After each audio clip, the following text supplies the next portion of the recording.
Sheikh Hasina fascist ছিল, তাকে হটাইছি। এখন কে কার বিরুদ্ধে আন্দোলন করব? খালি দিয়েছি তো রক্ত, আরো দেবো রক্ত, আর কত রক্ত দেবে, আর কত মার খাবে? এখন বিয়ের কার্ডটাও সরকার দিয়ে দেন।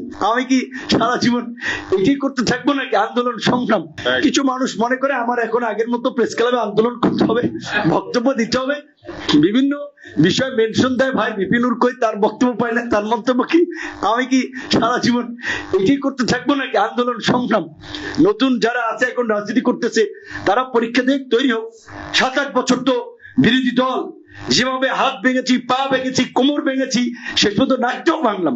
এত অত্যাচারিত নির্যাতিত হয়েছি। এইভাবে পরীক্ষা দিয়া কয়টা প্লেয়ার টেকে রাজনীতিতে দেখি। মানুষ একটু দেখুক, মানুষ দেখুক না যে রাজনীতিতে একটা কমিটমেন্ট প্রয়োজন, আত্মবিশ্বাস, দেশের প্রতি দায়িত্ববোধ। এত অত্যাচারিত হয়েছে, নির্যাতিত হয়েছে, কম্প্রোমাইজ তো করি নাই। সুযোগ তো ছিল, কিন্তু কম্প্রোমাইজ করি নাই, নীতির প্রশ্নে আপোষ করি নাই।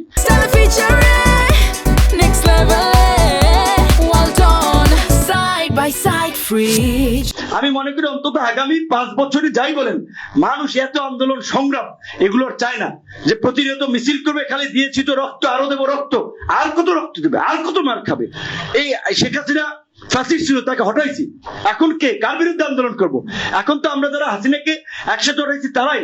সুতরাং এই উস্কানি যতই যে এই সমস্ত ফাঁদে মানুষ পা দিবে না। এই যে সরকার কার্ড দিচ্ছে, ফ্যামিলি কার্ড দিয়েছে, কৃষকদের কৃষক কার্ড দিয়েছে, হরেক রকমের নেতিবাচক ভাবে কে আবার যে এখন বিয়ের কার্ডটাও সরকার দিয়ে দেন।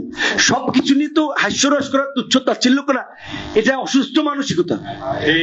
প্রধানমন্ত্রী একটা সভ্য দেশে ছিলেন, উন্নত দেশে ছিলেন, সেই দেশের সিস্টেম দেখেছেন ভালো, আরো অনেক দেশের দেখেছেন, এখানে ইমপ্লিমেন্ট করতে। আজকে ফ্যামিলি কার্ড চিন্তা করেন, এই যে গ্রামে বউয়ের উপরে আপনার এই যে নানান রকমের যৌতুকের জন্য চাপ দেওয়া, পরিবারে অশান্তি, বউয়েরকে মারধর করা, বাপের বাড়ি থেকে টাকা আনো, সে শহরে নাই কিন্তু গ্রামে এই যে সংকট, সেক্ষেত্রে এই যে 2500 টাকা নারী সদস্যদেরকে দেওয়া হচ্ছে, এটা তাদের জন্য একটা বড় ধরনের সেফ গার্ড হিসেবে কাজ করবে মায়েদের হাতে। এটা খুবই ভালো একটা আইডিয়া।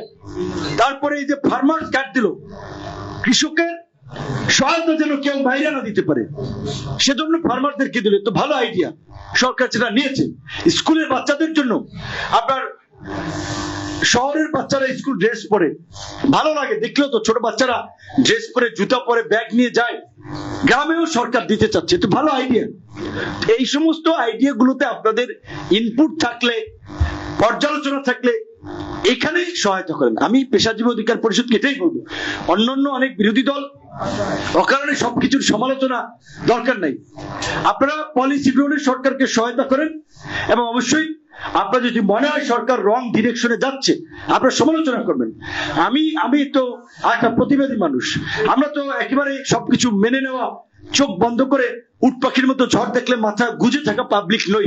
কাজে আমরাও যদি দেখি সরকার কোনো জায়গায় ভুল হয়ে আগাচ্ছে, আমাদের আপনার সুযোগ আছে ভিতর থেকে আলোচনা করে পলিসিতে পরিবর্তন করা। সুতরাং আমি তো রাজপথের এখন বক্তব্য দেয়া আমার জায়গা থেকে উচিত না। কাজে আমি আমার কাজটা করতেছি।